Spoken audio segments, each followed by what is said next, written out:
Every day you say things about yourself that sound harmless, that feel like honesty, that seem like you're just being realistic or humble or self-aware, but really you're programming yourself for failure. You're embedding commands into your subconscious that guarantee you'll stay small, stay stuck, stay exactly where you are, and you don't even realize you're doing it because the phrases sound so normal, so reasonable, so much like things everyone says that you never questioned whether they're actually true or whether they're just poison you learned to drink so long ago that you forgot it was killing you. And the worst part is you say these things multiple times a day, every day, reinforcing the programming, strengthening the neural pathways, building an identity around limitation and inadequacy and worthlessness. And then you wonder why you can't seem to change, why you can't build confidence, why every time you try to grow or improve or become someone different, you snap back to this same version of yourself that you hate. And the answer is simple, brutal, undeniable. You can't become what you constantly tell yourself you're not. You can't build self-esteem while running scripts that destroy it. You can't move forward while your internal dialogue is anchoring you to failure. And until you identify these phrases, until you hear what you're actually saying to yourself and recognize them as the sabotage they are, you'll stay trapped in a loop where you're working against yourself, where every effort to improve is undermined by the constant stream of self-defeating language that's become so automatic you don't even notice it anymore. The first phrase is, "I'm not good at this." And you say it about everything, about skills you haven't practiced, about things you tried once and failed, about abilities you've decided you just don't have. And every time you say it, you're not describing reality, you're creating it. You're telling your brain to stop trying, to accept limitation, to believe that this is permanent, that you're fundamentally incapable, that there's no point in effort because you're just not built for this, and your brain believes you. Your brain takes that command and executes it, stops looking for solutions, stops attempting improvement, stops believing change is possible, and so you stay not good at it, not because you lack the capacity, but because you programmed yourself to stop developing it. The second phrase is, "I always mess things up."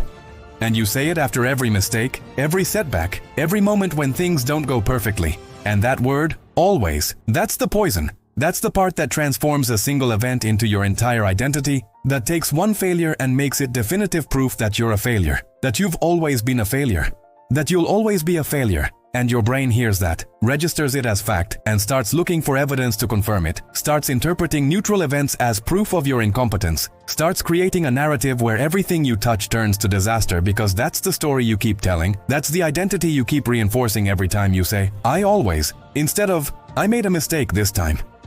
The third phrase is, "I can't." And you say it before you even try. You say it when things get hard. You say it when you're scared or overwhelmed or facing something that requires more than you think you have. And every time you say it, you're not expressing a limitation, you're installing one. You're teaching yourself that when things get difficult, the answer is surrender. That when you encounter resistance, the response is retreat. That you don't have what it takes to push through, to persist, to become capable of things you're not capable of yet. And the more you say, "I can't," the more you can't. Not because it's true, but because you've made it true by repeating it so many times that it became your default, became your identity, became the lens through which you see every challenge as impossible before you even attempt it. Here's what actually happened. You learned these phrases from people who were trying to protect you, trying to manage your expectations, trying to prevent you from being disappointed or hurt or embarrassed. And so they taught you to lower your standards, to accept limitation, to be realistic, which really meant be pessimistic. Be safe. Don't risk failure by never really trying, and you internalize that. You made their protective pessimism into your internal voice, and now you carry it everywhere. This constant narrator that tells you what you can't do, what you're not good at, how you always fail. And it sounds like wisdom, sounds like self-awareness, sounds like you're just being honest about your limitations. But really, it's just fear. It's the voice of everyone who was too scared to try themselves, so they taught you to be scared too. Taught you that safety is more important than growth, that avoiding failure is more important than attempting success. And you believed them. You made their fear your operating system, and now you can't move forward because forward requires believing you're capable of more than you currently are. And that belief is impossible when your internal dialogue is constantly contradicting it, constantly reminding you of your limitations, constantly reinforcing the identity of someone who's not good enough, who always messes up, who can't handle what's required. The brutal truth is this: your self-esteem isn't low because you're actually inadequate. It's low because you've been programming yourself for inadequacy through the language you use about yourself. And language isn't just description, it's creation, it's command, it's the instructions you give your subconscious about who to be and what to believe. And when those instructions are, "I'm not good at this," "I always mess things up," "I can't," you're not being realistic. You're being self-fulfilling, you're creating the exact reality you're describing, you're building an identity around limitation, and then wondering why you can't break through it.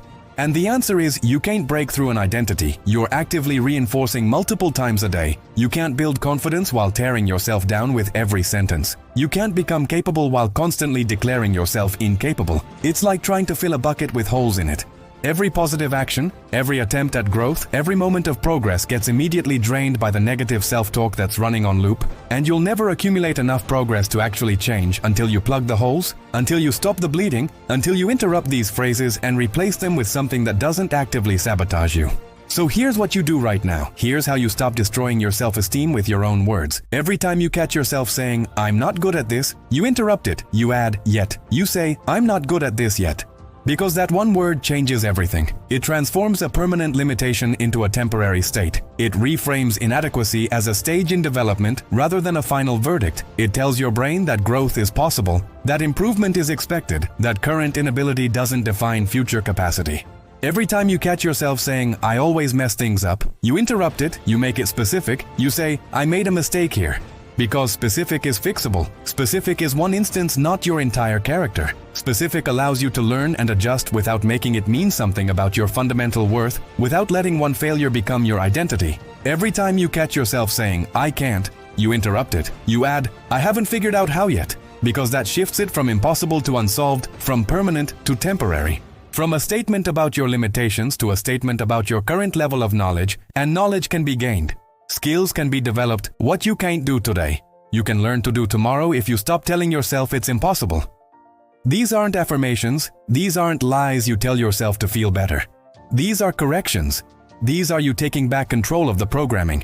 These are you refusing to install commands that guarantee failure and replacing them with commands that allow possibility, that create space for growth, that don't promise you'll succeed but at least stop guaranteeing you'll fail. And that space, that opening, that's all you need. That's where change happens. That's where self-esteem gets built, not through pretending you're already great, but through stopping the constant demolition of believing you're permanently terrible. You say 3 phrases that destroy your self-esteem, and you say them so often they've become invisible, so automatic you don't even hear them anymore.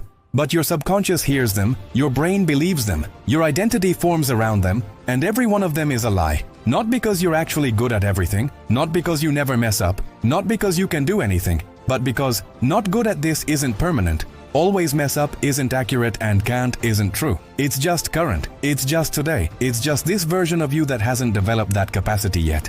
And yet is the most important word you'll ever learn, because yet means possible, yet means temporary. Yet means that what you are now doesn't define what you'll be. And building self-esteem isn't about convincing yourself you're already perfect. It's about stopping the constant reinforcement of the belief that you're permanently deficient. It's about interrupting the phrases that program failure and replacing them with phrases that allow growth. And every time you do that, every time you catch the phrase and correct it, you're reprogramming, you're rewiring, you're building new pathways that don't lead to automatic self-sabotage. And those pathways, built through repetition, through consistency, through refusing to let the old phrases run unchallenged, those are what self-esteem is actually made of. Not confidence that you're already enough, but refusal to keep telling yourself you're inherently not. And that refusal, maintained daily, corrected constantly, practiced relentlessly. That's how you stop destroying yourself with your own words and start building yourself back up. One interrupted phrase at a time. One corrected command at a time. One moment of refusing to program failure at a time.